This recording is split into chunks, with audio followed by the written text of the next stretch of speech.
కృపామాయ TV వీక్షకులందరికీ క్రీస్తు పేరిట శుభాలు వందనాలు తెలియజేస్తున్నానండి.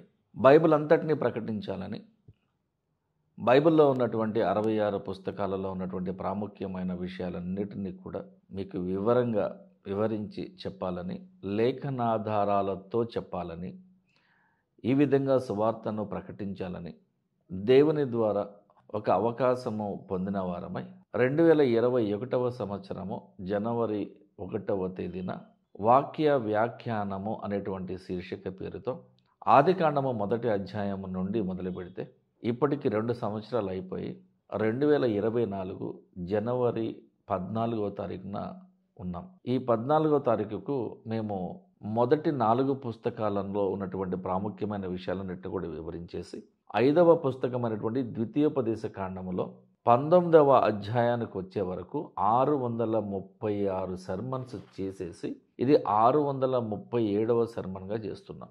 అనగా 5 పుస్తకాలలో ఉన్నటువంటి విషయాలను గురించిన వీడియోస్ చేయడానికి దాదాపుగా 650 వాక్య వ్యాఖ్యాన శీర్షికలు చేయడం జరిగింది.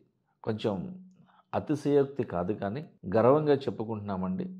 కృపామయ టీవీ ఛానల్ వారు మాత్రమే బైబిల్ అంతటిని ప్రకటించాలనేటువంటి ఒక సదుద్దేశంతోని 2 సంవత్సరాల నుండి వ్యయ ప్రయాసములతో, కొంచెం ఖర్చుతో కూడుకున్నటువంటి విషయమైన, సమయ భావనతో కూడుకున్న విషయమైన, కొన్ని ఇబ్బందులు ఎదురవుతున్నప్పటికీ కూడా, ఎన్నో సమస్యలు ఉన్నప్పటికీ కూడా, టెక్నికల్ ఇష్యూస్ ఉన్నప్పటికీ, కొన్నిసార్లు మనుషుల మధ్యన కొన్ని అవాంతరాలు ఏర్పడుతూ ఉంటాయి, కొన్ని భిన్న అభిప్రాయాలు ఏర్పడుతూ ఉంటాయి. అయినా కూడా వాటన్నిటిని కూడా మరలా ఒకసారి సరిచూసుకుని, మరి క్షమాపణల ద్వారా ఒకరిని ఒకరు అర్థం చేసుకొని ఇలా పరిచర్యను ముందుకు తీసుకుపోతూ ఉన్నాం.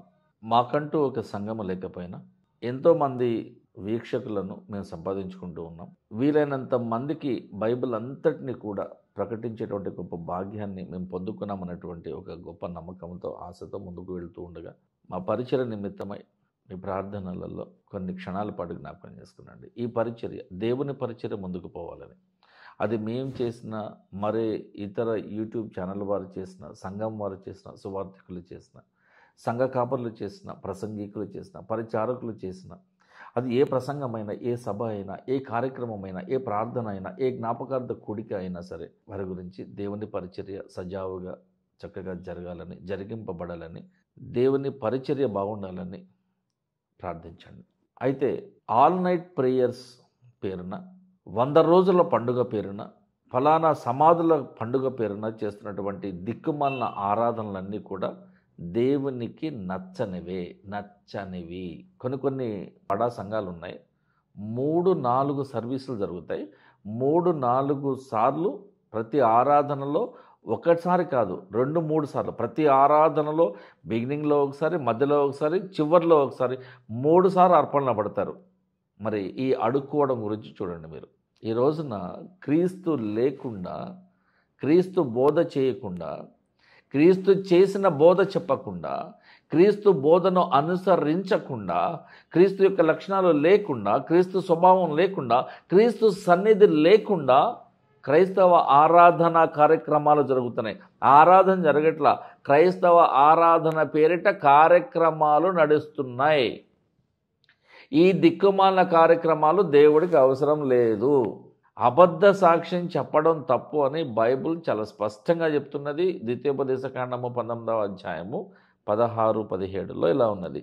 అన్యాయపు సాక్ష్యము అనగా అబద్ధ సాక్ష్యము ఒకని మీద చెప్పుటకు ఒకడు నిలువబడి నేరము మోపుటకై అబద్ధమాడిన ఎడల ఆ వివాదము గల 2 మనుషులు యెహోవా సన్నిధిని, అనగా ఆ కాలములో ఉన్న యాజకుల ఎదుటను, ఆ యాజకులే పాస్టర్లు, అహరోను వంశస్థులందరూ పాస్టర్ గారులే, న్యాయాధిపతుల ఎదుటను నిలవబడవలెను.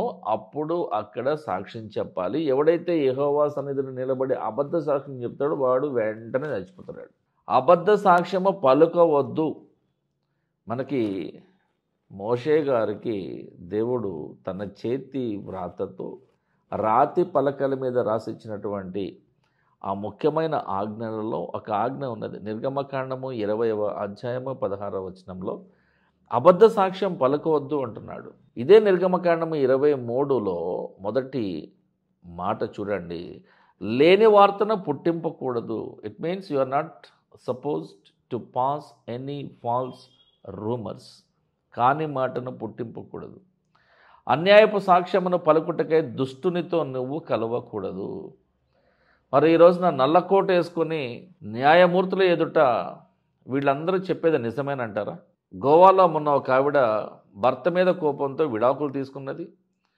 మరి ఒక 6 year old పిల్లోడు అనుకుంటా ఆ పిల్లవాడిని చంపేసి నేను నిద్ర లేచే లోపలే పిల్లోడు చనిపోయి ఉన్నాడని మళ్ళీ అబద్ధ సాక్ష్యాన్ని సృష్టించి తనను తాను కాపాడుకోవాలని, శిక్ష తప్పించుకోవాలని కన్న తల్లి కన్న కొడుకును చంపేసి, భర్త మీద కోపంతో కన్న కొడుకును చంపేస్తావా?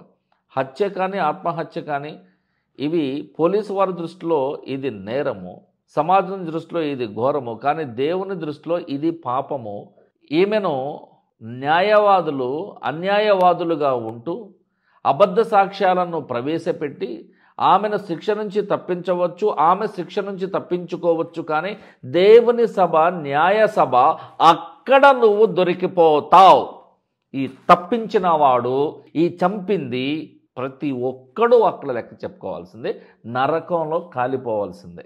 సామెతల గ్రంథంలో సొలొమోను గారు రాస్తున్నాడు కదా 14:5లో, నమ్మకమైన సాక్షి అబద్ధమాడడు.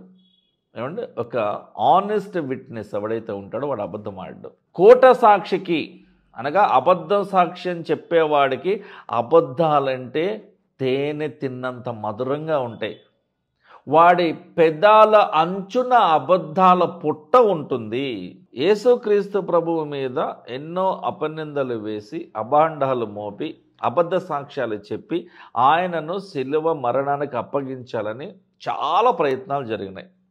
మత్తయి సువార్త 26:59-60లో ప్రధాన యాజకులు మహాసభ వారందరూ యేసుక్రీస్తును చంపాలని ఆయనకు విరోధముగా అబద్ధ సాక్ష్యము వెదికినారు. కానీ అబద్ధ సాక్షులు అనేకులు వచ్చినా కూడా సాక్ష్యం ఏమీ దొరకనందున వాళ్ళు యేసుక్రీస్తు ప్రభువుని ఏం చేయలేకపోయారు. అబద్ధ సాక్షులు. అపొస్తలుల కార్యముల గ్రంథము 6:13 స్టెఫనును పట్టుకుని మహాసభ ఎదుటకు తీసుకొని పోయి అతనిని చంపాలని అతనికి విరోధముగా అబద్ధ సాక్ష్యము చెప్పడానికి అబద్ధ సాక్షులను నిలవబెట్టారు. మొత్తం మీద దే వర్ సక్సెస్ఫుల్, చంపేశారు. దానికి స్టెఫను యొక్క వస్త్రాలకు కావలిగా ఉన్నటువంటి పౌలు కూడా సాక్షి. ఒక అవిశ్వాసిని విశ్వాసిగా మార్చడానికి ఒక విశ్వాసి తన ప్రాణాలు పోగొట్టుకోవాల్సి వచ్చినట్టుగా ఇక్కడ కనిపించట్లేదు మీకు?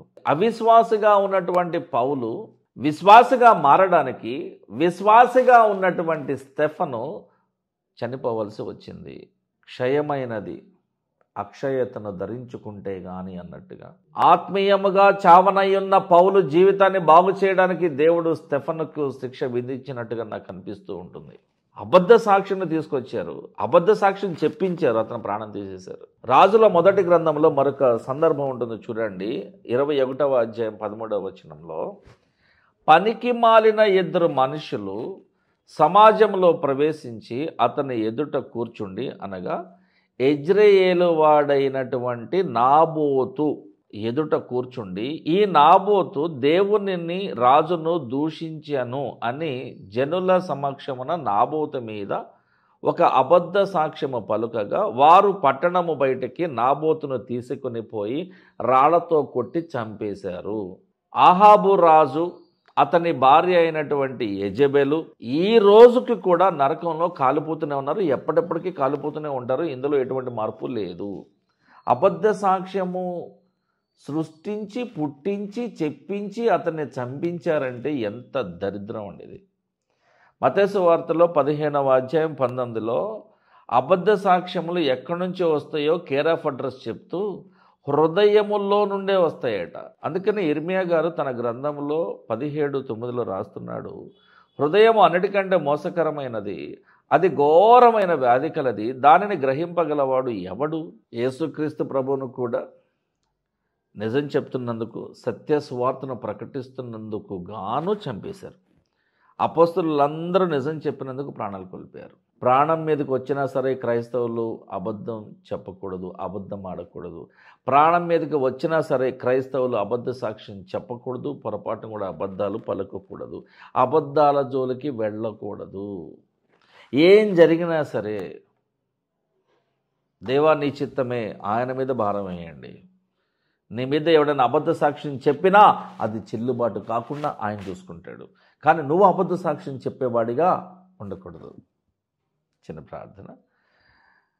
ప్రేమగల దేవ, కనికరమగల తండ్రి, నీ కృప చొప్పున కనికరమ చొప్పున ప్రతి ఒక్క పరిచర్యను కూడా మీరు సజావుగా జరగనివ్వండి నాయన. నీ గురించిన రక్షణ సువార్తను మేము ప్రకటిస్తూ ఉండగా మాకు తోడుగా ఉండి మమ్మల్ని నడిపించండి. ప్రపంచ దేశాల్లో ఉన్నటువంటి అందరికీ కూడా సువార్తను ప్రకటించాలని నీ ఆజ్ఞ ఉన్నది కాబట్టి వీళ్ళంత మంది ఆత్మలను రక్షించి నీ పాద సన్నిధించిన గొప్ప భాగ్యాన్ని మా అందరికీ ఇవ్వండి. ఈ కార్యక్రమాన్ని వీక్షిస్తున్న ప్రతి ఒక్కరిని మీరు ముట్టండి, తాకండి, వారిని స్వస్థపరచండి. వారికి నిజమైన మారు మనసు దయచేయండి. నిజమైన రూపాంతరంలోనికి వారందరూ కూడా నడిపింపబడాలని మనస్ఫూర్తిగా కోరుకుంటూ ఈ ప్రార్థన యేసుక్రీస్తు వారి పరిశుద్ధ నామంలో అడిగి వేడుకుంటున్నాం తండ్రి. ఆమేన్. Thank you.